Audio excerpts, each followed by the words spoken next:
Hi കൂട്ടുകാരെ, ഇന്ന് നമുക്ക് 5ാം ക്ലാസ്സിലെ സാമൂഹ്യശാസ്ത്രം നോക്കാം. പാഠം 1, പീലിയുടെ ഗ്രാമം. അവധിക്കാലം തീരാൻ പോവുകയാണ്. അതിനു മുൻപ് പീലി തൻ്റെ സഹപാഠികളെ ഗ്രാമത്തിലേക്ക് ക്ഷണിച്ചിട്ടുണ്ട്. ഗ്രാമം സന്ദർശിക്കാനുള്ള ഒരുക്കത്തിലാണ് പീലിയുടെ കൂട്ടുകാർ. 4 പേരുണ്ടവർ. കൂട്ടുകാരെ, നിങ്ങൾക്ക് യാത്രകൾ ഇഷ്ടമല്ലേ? നമുക്കും അവർക്കൊപ്പം പീലിയുടെ ഗ്രാമത്തിലൊന്ന് പോയി വന്നാലോ? യാത്രയ്ക്ക് തയ്യാറാകും മുമ്പ് നമുക്ക് ഒന്ന് പരിചയപ്പെടാം. 4 പേരിൽ ഒരാൾ, ഞാൻ നീനു. ഞാൻ സഞ്ചരിക്കുന്നത് വീൽചെയറിലാണ്. എൻ്റെ വീട് നഗരത്തോട് ചേർന്ന് സർക്കാർ ഉദ്യോഗസ്ഥരുടെ ക്വാർട്ടേഴ്സിലാണ്. എനിക്ക് ഒരു അനിയൻ കൂടിയുണ്ട്. എൻ്റെ പേര് അപ്പു. നഗരത്തിലെ ഒരു ചേരിയിലാണ് എൻ്റെ വീട്. അമ്മ മാത്രമാണ് എനിക്കുള്ളത്. തുണിമിൽ തൊഴിലാളിയാണ് എൻ്റെ അമ്മ. മൂന്നാമത്തേത്, എൻ്റെ പേര് വിക്കി. നഗരത്തിലെ ഒരു അപ്പാർട്ട്മെൻറ്റിലാണ് ഞാൻ താമസിക്കുന്നത്. എൻ്റെ പപ്പ ഒരു ബിസിനസ്സുകാരനാണ്. എൻ്റെ മമ്മി സ്വന്തമായി ഒരു ടെക്സ്റ്റൈൽ ഷോപ്പ് നടത്തുന്നുണ്ട്. 4-മത്തെയാൾ, ഞാൻ ചമേലി. ഞങ്ങൾ അസം സ്വദേശികളാണ്. ഞാനും മായും പാപ്പയും വർഷങ്ങളായി കേരളത്തിലാണ് താമസിക്കുന്നത്. എനിക്ക് 5 വയസ്സുള്ളപ്പോഴാണ് ഞങ്ങൾ കേരളത്തിലെത്തിയത്. ഇതര സംസ്ഥാനങ്ങളിൽ നിന്ന് വരുന്നവർ കൂട്ടമായി താമസിക്കുന്ന ഒരിടത്താണ് ഞങ്ങൾ താമസിക്കുന്നത്.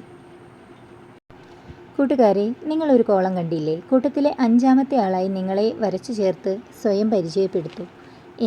കൂട്ടുകാർ ഒന്ന് എഴുതി നോക്കൂ.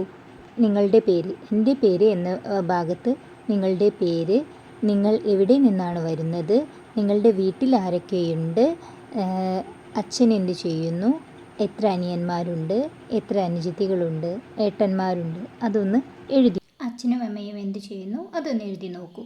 ഇതര സംസ്ഥാനങ്ങളിൽ നിന്നും കേരളത്തിലേക്ക് അതിഥി തൊഴിലാളികൾ എത്തുന്നുണ്ട്. അസം, ബീഹാർ, പശ്ചിമ ബംഗാൾ, ഝാർഖണ്ഡ് എന്നീ സംസ്ഥാനങ്ങളിൽ നിന്നുമാണ് കൂടുതൽ പേരും കുടുംബമായി എത്തുന്നത്. അവരുടെ മക്കളെ കേരളത്തിലെ പൊതുവിദ്യാലയങ്ങളിൽ പഠിപ്പിക്കുന്നു. അങ്ങനെ ചമേലിയും കേരളത്തിൽ പഠിക്കുന്നുണ്ട്. മാ എന്നും പാപ്പ എന്നുമാണ് ചമേലി അമ്മയെയും അച്ഛനെയും വിളിക്കുന്നത്. നിങ്ങൾ സ്വയം പരിചയപ്പെടുത്തിയല്ലോ. നിങ്ങൾ പറഞ്ഞു കഴിഞ്ഞ വിവരങ്ങളോടൊപ്പം നിങ്ങളുടെ ഹോബി, ഒഴിവ് സമയം ചെലവഴിക്കുന്ന രീതികൾ, ആഗ്രഹങ്ങൾ, സ്വപ്നങ്ങൾ എന്നിവയെല്ലാം ചേർത്ത് വിപുലീകരിച്ച് ഒരു വ്യക്തിഗത പ്രൊഫൈൽ ഉണ്ടാക്കാൻ ശ്രമിക്കുക. ഹോബി എന്ന് പറഞ്ഞാൽ ഫുട്ബോൾ ആവാം, TV കാണലാവാം, സ്റ്റാമ്പ് കളക്ഷൻ ആവാം, മ്യൂസിക് ആവാം. ഒഴിവ് സമയം ചെലവഴിക്കുന്നത് TV കാണുന്നതോ കളിക്കുന്നതോ പറ്റും. നിങ്ങളുടെ ആഗ്രഹങ്ങൾ, സ്വപ്നങ്ങൾ, വലുതാവുമ്പം എന്താവണം, ആരാവണം, എന്തെല്ലാം സ്വപ്നങ്ങൾ നിങ്ങൾക്കുണ്ട്, അതെല്ലാം അതിൽ എഴുതാൻ മറക്കരുത്. യാത്രയ്ക്കൊരുങ്ങാം. നമ്മൾ എത്രയോ കാലമായി ആഗ്രഹിച്ചിരുന്ന യാത്രയാണ് ഇന്ന് നടക്കാൻ പോകുന്നത്. വീട്ടിൽ നിന്ന് ഒന്ന് സമ്മതിച്ചു കിട്ടാൻ ഞാൻ കുറേ പാടുപെട്ടു. എല്ലായിടത്തും പോകാറുള്ള ആളല്ല ഞാനെന്ന് നിങ്ങൾക്കറിയാമല്ലോ. നീനു പറഞ്ഞതാണിത്. പപ്പായും മമ്മിയും മനസ്സിലാ മനസ്സോടെയാണ് എന്നെയും വിട്ടത്. എന്നെ ദൂരേക്കൊന്നും ഒറ്റയ്ക്ക് വിടാറില്ല. സമ്മതം കിട്ടാൻ നന്നായി ശ്രമിക്കേണ്ടി വന്നു. എനിക്കിവിടെ ആകെയുള്ള കൂട്ടുകാർ നിങ്ങളാണ്. അവിടെ പോയി ഒന്നും കഴിക്കരുതെന്ന് മമ്മി പ്രത്യേകം പറഞ്ഞിട്ടുണ്ട്. വിക്കിയും പറഞ്ഞു.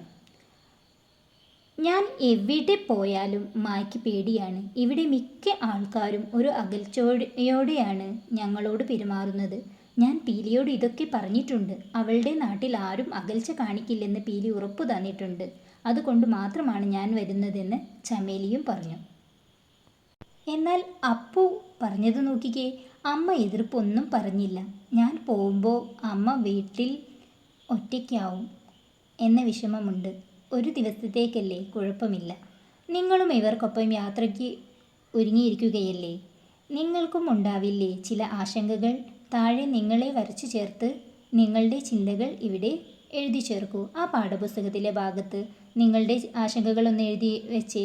വീട്ടിൽ ആരെങ്കിലും ഒറ്റയ്ക്കായി പോകുമെന്നോ, അല്ലെങ്കിൽ പുതുതായി എത്തുന്ന സ്ഥലത്ത് നമുക്ക് എന്തെങ്കിലും പറ്റില്ല എന്നോ, അങ്ങനെ പല പല ആശങ്കകളും നമുക്ക് ഒരു യാത്ര പോകുമ്പോൾ ഉണ്ടാവാനുള്ളതാണ്. വ്യത്യസ്ത ജീവിത സാഹചര്യങ്ങളിൽ നിന്ന് വന്ന ഇവർ എങ്ങനെയാവും ഇത്ര അടുപ്പമുള്ള കൂട്ടുകാരായത്? ഇവർ സുഹൃത്തുക്കളാവാൻ ഇടയായ സാഹചര്യം സങ്കല്പിച്ച് ക്ലാസ്സിൽ ഒരു റോൾ പ്ലേ അവതരിപ്പിച്ചു നോക്കൂ. ഒന്ന് ആലോചിച്ച് നോക്കിയേ. ഇതിൽ ഒരാൾ അംഗവൈകല്യമുള്ള വ്യക്തിയാണ്. നീനുവിന് നടക്കാൻ കഴിയില്ല. എന്നാൽ വിക്കിയാകട്ടെ ഫ്ലാറ്റിൽ ജീവിച്ച് പരിചയമുള്ള ഒരു ബിസിനസ്മാൻ്റെ മകനായ ഒരു കുറച്ച് ഉയർന്ന സാമ്പത്തിക സ്ഥിതിയുള്ള ആളാണ്. ചമേലിയാവട്ടെ ഇതര സംസ്ഥാന തൊഴിലാളിയുടെ മകളാണ്. ഇനി അപ്പു ആകട്ടെ ചേരിയിൽ താമസിക്കുന്ന ആളാണ്. എല്ലാവരും വ്യത്യസ്ത സാഹചര്യങ്ങളിൽ നിന്നാണ് വരുന്നത്. അവർ ജീവിക്കുന്ന സാഹചര്യവും വ്യത്യാസമാണ്. എന്നാലും അവർ നല്ല കൂട്ടുകാരാണ്. കൂട്ടുകാരെ, ഇനി അടുത്ത ഭാഗം നോക്കിയേ. യാത്രകൾക്ക് മുമ്പ് നമ്മൾ ചില തയ്യാറെടുപ്പുകൾ നടത്തുമല്ലോ. എങ്ങോട്ടാണ്, എന്തിനാണ്, എങ്ങനെയാണ് എന്നൊക്കെ അനുസരിച്ച് മാനസികമായ ഒരുക്കങ്ങൾ നമ്മൾ നടത്താറുണ്ട്. നമ്മൾ യാത്രയ്ക്കൊരുക്കുന്ന ബാഗിൽ വസ്തുക്കൾക്കൊപ്പം നമ്മുടെ ചിന്തകൾ കൂടി കടന്നു വരാറില്ലേ? ഇവർ കൊണ്ടുപോകുന്ന ബാഗിൽ എന്തൊക്കെയാണെന്ന് നമുക്ക് നോക്കാം. ചമേലിയുടെ ബാഗിൽ നമുക്ക് കാണാൻ പറ്റുന്നത് വസ്ത്രങ്ങളും ബ്രഷ്, സോപ്പ്, പേസ്റ്റ് എന്നിവയാണ്. പക്ഷെ ചമേലിയുടെ ആശങ്ക നോക്കിയേ. മറ്റുള്ളവർ മാറ്റി നിർത്തുമോ? അതിഥി തൊഴിലാളിയുടെ മകൾ എന്ന നിലയിൽ മറ്റുള്ള ആളുകൾ അവളെ മാറ്റി നിർത്തുമോ എന്ന ആശങ്കയിലാണ് ചമേലി ഇരിക്കുന്നത്. ഇനി നമുക്ക് അപ്പുവിൻ്റെ ബാഗിൽ എന്താണെന്ന് നോക്കാം. ഡ്രസ്സും ഒരു കളിപ്പാട്ടവുമാണ് അപ്പുവിൻ്റെ ബാഗിലുള്ളത്. അപ്പു ചിന്തിക്കുന്നത് എന്താണെന്ന് നോക്കിയേ. തൻ്റെ അമ്മ ഒറ്റയ്ക്കാകുമോ എന്ന്. ഇനി നീനുവിൻ്റെ ബാഗിലോ? നീനു പുസ്തകവും അതേപോലെ ബ്രഷും ഡ്രസ്സും പെൻസിൽസും ഒക്കെയാണ് ഉള്ളത്. വരയ്ക്കാൻ ഇഷ്ടപ്പെടുന്ന ആളാണെന്ന് തോന്നുന്നു. അതേപോലെ അവൾ ചിന്തിക്കുന്നത് എല്ലായിടത്തും പോകാനാവുമോ? നടക്കാൻ കഴിയാത്തത് കൊണ്ട് തന്നെ എല്ലായിടത്തും അവൾക്ക് എത്താനാവുമോ എന്നാണ് നീനു ചിന്തിക്കുന്നത്. ഇനി വിക്കിയുടെ ബാഗ് നോക്കിയാലോ. അതിൽ കുറച്ച് ഒരു സാമ്പത്തികമായി ഉയർന്നതുകൊണ്ട് തന്നെ ഒരുവിധം സാധനങ്ങൾ, മൊബൈൽ ഫോൺ ഒക്കെ നമുക്ക് വിക്കിയുടെ ബാഗിൽ കാണാൻ കഴിയും. വിക്കി ചിന്തിക്കുന്നത് നഗരത്തിലെ സൗകര്യം പീലിയുടെ ഗ്രാമത്തിൽ ഉണ്ടാവുമോ എന്നാണ്. നിങ്ങൾ എന്തെല്ലാം സാധനങ്ങൾ യാത്രയ്ക്കായി കരുതും? എന്തെല്ലാം കാര്യങ്ങളാണ് നിങ്ങൾ ആലോചിക്കുക? നിങ്ങളുടെ ബാഗും സാധനങ്ങളും വരച്ച് ചിന്തയും എഴുതി അവതരിപ്പിക്കുക. ഒരു യാത്ര പോകുമ്പോൾ നമ്മൾ ചിന്തിക്കുന്ന കാര്യങ്ങൾ എന്തൊക്കെയാവാം? എന്തൊക്കെയായിരിക്കും കൂട്ടുകാരെ നമ്മുടെ മനസ്സിലേക്ക് വരിക? അവിടെ എത്തിക്കഴിഞ്ഞാൽ നമ്മുടെ രീതിയും അവരുടെ രീതിയും ഒരേപോലെ ആയിരിക്കുമോ? അവിടെ നമുക്ക് പറ്റിയ സാഹചര്യമാണോ ഉള്ളത്? അവിടെയെല്ലാം ചുറ്റി കാണാൻ പറ്റുമോ? സൗകര്യങ്ങളുണ്ടായിരിക്കുമോ? ഇങ്ങനെ എന്തെല്ലാം കാര്യങ്ങൾ മനസ്സിലേക്ക് വരും? പീലിയുടെ ഗ്രാമത്തിലേക്ക് അങ്ങനെ 4 കൂട്ടുകാരും കൂടെ പീലിയുടെ ഗ്രാമത്തിലേക്ക് പോവുകയാണ്. ഒന്നിച്ചൊരു യാത്രാഗാനം പാടിയാലോ? നീനു ചോദിച്ചു. ഒന്നാം മലയിൽ കയറേണ്ടേ, അവിടുന്ന് തലകുത്തി മറിയേണ്ടേ. വിക്കി പാട്ട് തുടങ്ങി. യാത്രാഗാനങ്ങൾ അറിയാമോ? അവ ശേഖരിച്ച് ക്ലാസ്സിൽ സംഘമായി അവതരിപ്പിക്കൂ. നിങ്ങൾക്ക് ഇഷ്ടമുള്ള ഒരു യാത്രാഗാനം ഇവിടെ എഴുതി ചേർക്കൂ. എത്ര യാത്രാഗാനങ്ങളുണ്ട് അല്ലേ?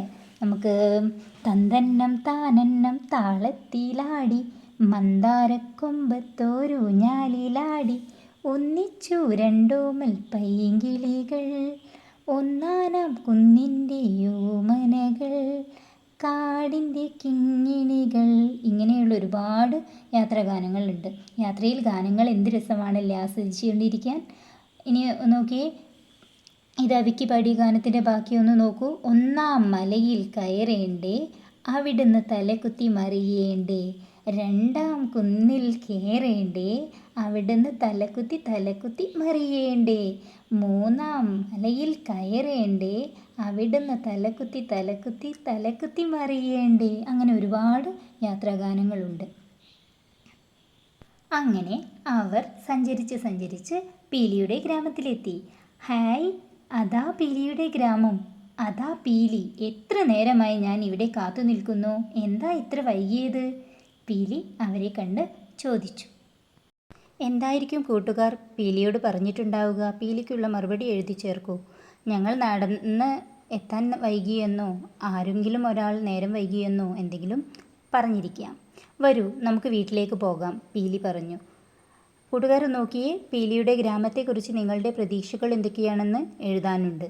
അതിൻ്റെ കൂടെ തന്നെ നിങ്ങളുടെ നോട്ട്ബുക്കിൽ ഒരു ഗ്രാമത്തിൻ്റെ ഭാവനാ ചിത്രം നിങ്ങൾ സങ്കല്പിച്ച ഒരു ചിത്രം വരയ്ക്കുകയും വേണം. പീലിയുടെ ഗ്രാമത്തെക്കുറിച്ച് നിങ്ങൾക്ക് എന്തൊക്കെ പ്രതീക്ഷയാണ് ഉള്ളത്?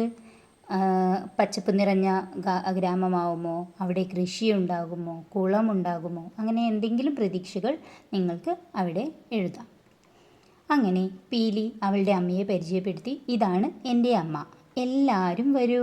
ഒത്തിരി നടന്ന് ക്ഷീണിച്ചു കാണും അല്ലേ, നമുക്ക് ആദ്യം ഭക്ഷണം കഴിക്കാം. എനിക്ക് കഴിക്കാൻ ഉള്ളത് വീട്ടിൽ നിന്ന് തന്നു വിട്ടിട്ടുണ്ട്, ഞാനത് കഴിച്ചോളാം, വിക്കി പറഞ്ഞു. അപ്പോൾ പീലി പറഞ്ഞു, പിന്നെ അവൻ്റെ ഒരു ജാട. പീലിയുടെ അമ്മ പറഞ്ഞു, അതൊക്കെ മോൻ എന്നും കഴിക്കുന്നതല്ലേ, ഇതൊന്ന് കഴിച്ചു നോക്കൂ. ഇവിടുത്തെ വയലിൽ ഉണ്ടായ നെല്ല് കുത്തിയ അരിയാണ് ചോറുണ്ടാക്കാൻ എടുക്കുന്നത്. പിന്നെ കപ്പയും പീലിയുടെ അച്ഛൻ പുഴയിൽ നിന്ന് പിടിച്ച മീനുമൊക്കെയാണ് ഉള്ളത്. അച്ഛനാണ് മീൻകറി ഉണ്ടാക്കിയത്. അങ്ങനെ അവർ കഴിക്കാനിരുന്നു.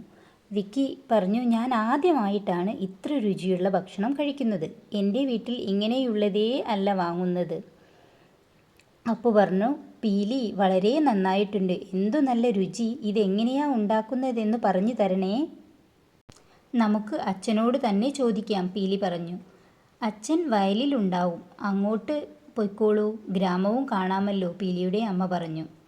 നമുക്ക് പീലിയുടെ അച്ഛനെ അഭിമുഖം ചെയ്താലോ, അതിനുള്ള ചോദ്യങ്ങൾ തയ്യാറാക്കൂ. പീലിയുടെ അച്ഛൻ കർഷകനാണ്. അപ്പോൾ കാർഷിക സംബന്ധമായ ചോദ്യങ്ങൾ ചോദിക്കാം. എന്തൊക്കെയാണ് വിളവ് എടുക്കുന്നത് എന്നോ, എന്തൊക്കെയാണ് കൃഷി ചെയ്യുന്നത്, എങ്ങനെയാണ് വളങ്ങൾ പ്രയോഗിക്കുന്നത്, അങ്ങനെയുള്ള ചോദ്യങ്ങൾ നമുക്ക് അച്ഛനോട് ചോദിക്കാം. അങ്ങനെ അവർ വയലിലെത്തി അച്ഛനോട് ചോദ്യങ്ങൾ ചോദിച്ചു. അങ്ങനെയാണ് ഞങ്ങൾ ഭക്ഷണം ഉണ്ടാക്കുന്നത്. അവർ തന്നെ വയലിൽ നട്ടുവളർത്തിയ നെല്ലും കിഴങ്ങും ഒക്കെയാണ് അവർ ഭക്ഷണമായി ഉപയോഗിക്കുന്നത്. ധാരാളം കൃഷിസ്ഥലങ്ങളും മറ്റും പീലിക്ക് ഉണ്ട്. കൊള്ളാം, എനിക്കും പഠിക്കണം ഇതൊക്കെ ഉണ്ടാക്കാൻ, നീനു പറഞ്ഞു. കൂട്ടുകാർക്കായി ഒരു വിഭവം ഉണ്ടാക്കിയാലോ? നിങ്ങളുടെ പരിസരത്ത് നിന്ന് ലഭിക്കുന്ന ഭക്ഷ്യവസ്തുക്കൾ, ചക്കയോ മാങ്ങയോ എന്തെങ്കിലും ഉപയോഗിച്ച് മുതിർന്നവരുടെ സഹായത്തോടെ ഭക്ഷണം തയ്യാറാക്കി ക്ലാസ്സിൽ കൊണ്ടുവന്ന് നിങ്ങളുടെ കൂട്ടുകാരുമായി പങ്കിട്ട് കഴിക്കുമല്ലോ. എനിക്കിവിടെ വല്ലാതെ ഇഷ്ടപ്പെട്ടു. പക്ഷേ അങ്കിൾ, എൻ്റെ സംശയം എന്താന്ന് വെച്ചാൽ, റേഞ്ചും വൈഫൈയും ഒന്നും ഇല്ലാതെ നിങ്ങൾക്ക് ബോറടിക്കില്ലേ? ഒരു ഗെയിം കളിക്കാൻ നീ എന്തു ചെയ്യും പീലി? ഗെയിമില്ലാതെ നിങ്ങൾ എങ്ങനെ സന്തോഷിക്കും? നഗരത്തിലായിരുന്നെങ്കിൽ എന്തൊക്കെ ചെയ്യാമായിരുന്നു? വിക്കി അവരോട് ചോദിച്ചു. അപ്പോൾ അപ്പുവിൻ്റെ മറുപടി നോക്കൂ, നഗരത്തേക്കാൾ രസം ഇവിടെയാണെന്നാ എനിക്ക് തോന്നണേ. എന്തുകൊണ്ടാവും? ഒരേ നഗരത്തെപ്പറ്റി വിക്കിയും അപ്പുവും രണ്ടുതരം അഭിപ്രായം പറഞ്ഞിട്ടുണ്ടാവുക. വിക്കി താമസിക്കുന്ന സാഹചര്യവും അപ്പു താമസിക്കുന്ന സാഹചര്യവും രണ്ടും രണ്ടാണ്. അതുകൊണ്ടാണ് അവർ രണ്ടാളും വ്യത്യസ്ത അഭിപ്രായം പറഞ്ഞത്. പീലിയുടെ അച്ഛൻ പറഞ്ഞു, നോക്കൂ, ഇവിടെയും പലതരം കളികളുണ്ട്. ഇവിടുത്തെ കുട്ടികൾ എങ്ങനെയാണ് കളിച്ചുല്ലസിക്കുന്നതെന്ന് നമുക്ക് കണ്ടുവരാം. വരൂ വരൂ, പീലിയുടെ അച്ഛൻ കൂടെ ഈ ഗ്രാമത്തിലെ ഉല്ലാസങ്ങൾ നമുക്കും കണ്ടുവരാം. നിങ്ങളും ജീവിതത്തിൽ സന്തോഷത്തിൻ്റെ നിമിഷങ്ങൾ അനുഭവിച്ചിട്ടുണ്ടാകുമല്ലോ. ഏതൊക്കെ സന്ദർഭങ്ങളിലാണ്, എന്തൊക്കെ ലഭിച്ചാലാണ് നിങ്ങൾക്ക് സന്തോഷമുണ്ടാവുക? സ്കൂളിലെ ഡിജിറ്റൽ ഉപകരണങ്ങളുടെ സഹായത്തോടെ എൻ്റെ സന്തോഷങ്ങൾ എന്ന പേരിൽ ഒരു സെൽഫി വീഡിയോ തയ്യാറാക്കി നോക്കാം. ഗ്രാമഭംഗി. പീലിയുടെ ഗ്രാമത്തിലൂടെ നടന്ന് എത്രത്തോളം ലളിതവും സുന്ദരവുമാണ് ആ ഗ്രാമമെന്ന് നമുക്ക് കണ്ടറിയാം. നമുക്ക് പീലിയുടെ ഗ്രാമത്തിലെ കാഴ്ചകൾ ആസ്വദിച്ചാലോ? ആഴ്ചച്ചന്തകളിൽ വന്നാണ് ഗ്രാമവാസികൾ സാധനങ്ങൾ വാങ്ങുന്നതും അവർ ഉണ്ടാക്കിയവ വിൽക്കുന്നതും. അപ്പം ആഴ്ചച്ചന്തയിലെ കാഴ്ചകളൊന്ന് നോക്കിയേ. എല്ലാവിധ സാധനങ്ങളും ആ ചന്തയിൽ കാണാനുണ്ട്. വ്യത്യസ്ത തരം കാര്യങ്ങളാണ് നമുക്ക് കാണാൻ കഴിയുന്നത്. നിങ്ങളുടെ നാട്ടിലെ ആഴ്ചച്ചന്തകൾ, സ്ഥിരം ചന്തകൾ, വൈകുന്നേര ചന്തകൾ എന്നിവയൊക്കെ ഉണ്ടാകുമല്ലോ. മുതിർന്നവരുടെ ഒപ്പം അവ സന്ദർശിച്ച് അവിടുത്തെ ഇടപാടുകൾ നിരീക്ഷിച്ചു നോക്കാം. അച്ഛൻ പീലിയുടെ കൂട്ടുകാർക്ക് ഓലത്തൊപ്പിയും കുട്ടയും വസ്ത്രങ്ങളും സമ്മാനിച്ചു. അവരുടെ തലയിലേക്ക് നോക്കിക്കേ, ഓല കൊണ്ടുണ്ടാക്കിയ തൊപ്പിയും മറ്റും കാണാൻ കഴിയും. ഓല, കടലാസ് തുടങ്ങിയവ കൊണ്ട് നിങ്ങൾ എന്തെല്ലാം വസ്തുക്കൾ ഉണ്ടാക്കാൻ കഴിയും? പലതരം സാധനങ്ങൾ നമ്മൾ കടലാസും ഓലയും വാഴയുടെ ഇലയും ഒക്കെ വെച്ച് ഉണ്ടാക്കാറുണ്ടല്ലേ. കാഴ്ചകൾ കണ്ട് കണ്ട് അവരൊരു കുളത്തിനടുത്തെത്തി. ഈ ഗ്രാമത്തിൽ ഇതുപോലുള്ള ഒട്ടേറെ കുളങ്ങളുണ്ട്. ഞാനും കൂട്ടുകാരുമെല്ലാം നീന്താൻ പഠിച്ചത് ഈ കുളത്തിലാണ്, പീലി പറഞ്ഞു. ഇവരെല്ലാം സന്തോഷിക്കുന്നത് കാണുമ്പോൾ എനിക്കും എന്ത് സന്തോഷമാണെന്നോ, നീനു പറഞ്ഞു. കൊയ്ത്തിനു ശേഷം രണ്ടാം വിളവിറക്കുന്നതിനായി ഉഴുതുമറിച്ച വയലിലാണ് കാളപ്പൂട്ട് മത്സരങ്ങൾ നടക്കാറുള്ളത്.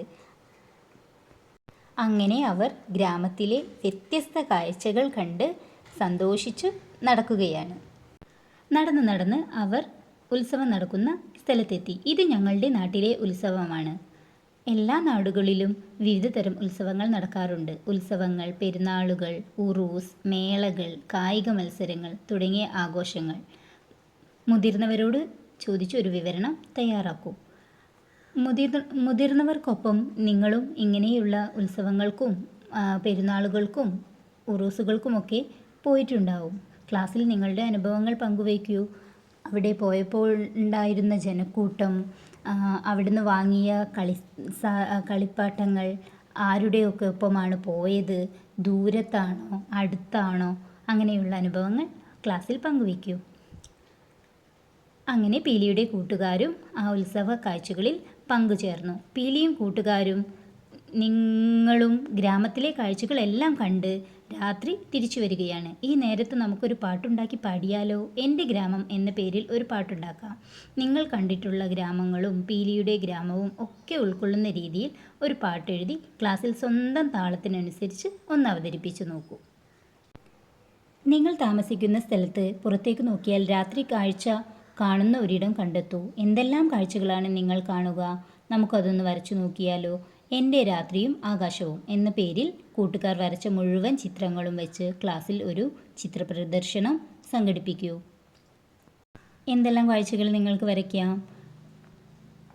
നിങ്ങളുടെ പൂന്തോട്ടം വരയ്ക്കാം, അല്ലെങ്കിൽ നിങ്ങളുടെ ആകാശം, ആകാശത്ത് കാണുന്ന നക്ഷത്രങ്ങൾ, അങ്ങനെ കുറേ കാര്യങ്ങൾ ഉൾക്കൊള്ളിച്ച് ഒരു ചിത്രം വരയ്ക്കൂ. നീനു പറഞ്ഞത് നോക്കിക്കേ. പീലി, നിന്റെ ഗ്രാമവും ഗ്രാമവാസികളും എത്ര സന്തുഷ്ടരാണ്. അപ്പുവിൻ്റെ വാക്കുകൾ നോക്കൂ. എനിക്ക് ഈ കാഴ്ചകളെക്കുറിച്ചൊക്കെ അമ്മയോട് പറയാൻ ധൃതിയായി. അവർ ആ ഗ്രാമത്തിൽ കണ്ട കാഴ്ചകൾ എല്ലാം അമ്മയോട് പറയാൻ അപ്പുവിന് ധൃതിയായി. അത്രയും നല്ല കാഴ്ചകളാണ് ആ കുട്ടികൾ പീലിയുടെ ഗ്രാമത്തിൽ കണ്ടത്. വിക്കിയുടെ വാക്കുകൾ നോക്കൂ. നഗരജീവിതം മാത്രം രസമാണെന്നാണ് ഞാൻ വിചാരിച്ചത്. ഇവിടെ എത്തിയപ്പോൾ ആ ധാരണ മാറി. ചമേലി പറഞ്ഞു നോക്കൂ. എൻ്റെ നാട്ടിലെ ഗ്രാമവും ഇതുപോലെയൊക്കെയാണ് എന്ന് പറഞ്ഞിട്ടുണ്ട്. ചമേലിയുടെ അമ്മ പറഞ്ഞിട്ടുണ്ട് അവളുടെ നാട്ടിലും ഇതേപോലെ ഗ്രാമങ്ങളാണ് ഉള്ളത്. നിങ്ങൾക്കൊപ്പം പീലിയുടെ ഗ്രാമത്തിൽ വന്ന കൂട്ടുകാർ അവരുടെ അഭിപ്രായം പങ്കുവച്ചല്ലോ. നിങ്ങൾക്കും പീലിയുടെ ഗ്രാമത്തെക്കുറിച്ച് എന്തെല്ലാം പറയാനുണ്ടാവില്ലേ? ഗ്രാമക്കാഴ്ചകൾ നിങ്ങളെ എങ്ങനെയെല്ലാം സ്വാധീനിച്ചുവെന്ന് എഴുതി നോക്കാം. പീലിയുടെ ഗ്രാമം ഗ്രാമഭംഗിയേറിയതും അവിടുത്തെ ഗ്രാമവാസികൾ നല്ല മനുഷ്യരാണെന്നും മനസ്സിലാക്കാൻ കഴിഞ്ഞു, അല്ലേ?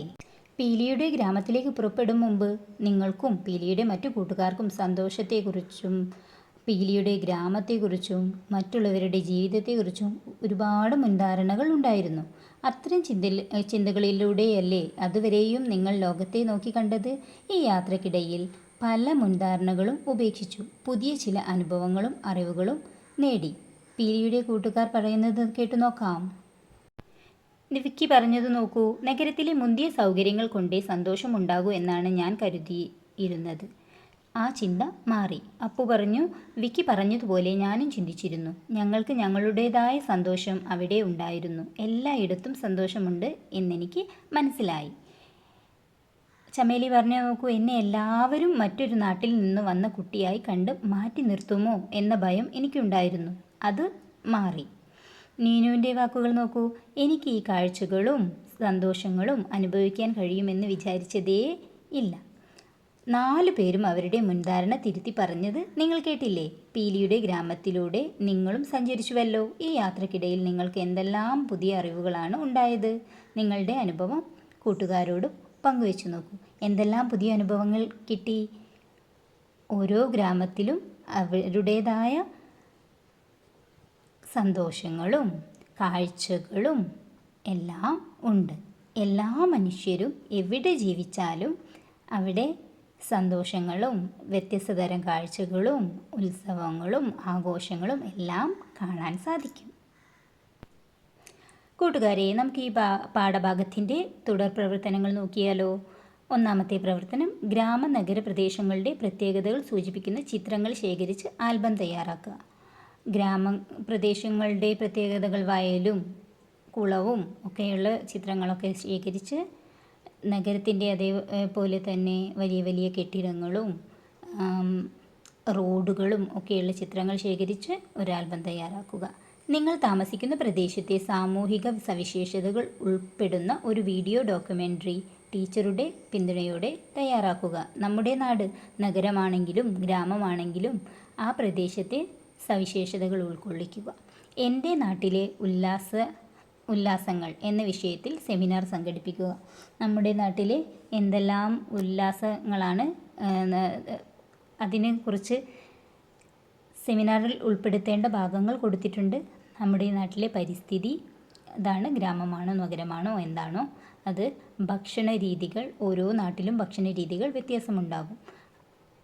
കൃഷിയുള്ള സ്ഥലമാണെങ്കിലും നെല്ല് കൃഷി ചെയ്യുന്ന സ്ഥലമുണ്ടാകും. അതേപോലെ തെങ്ങ്, കവുങ്ങ്, അങ്ങനെ വ്യത്യസ്ത തരം കൃഷി.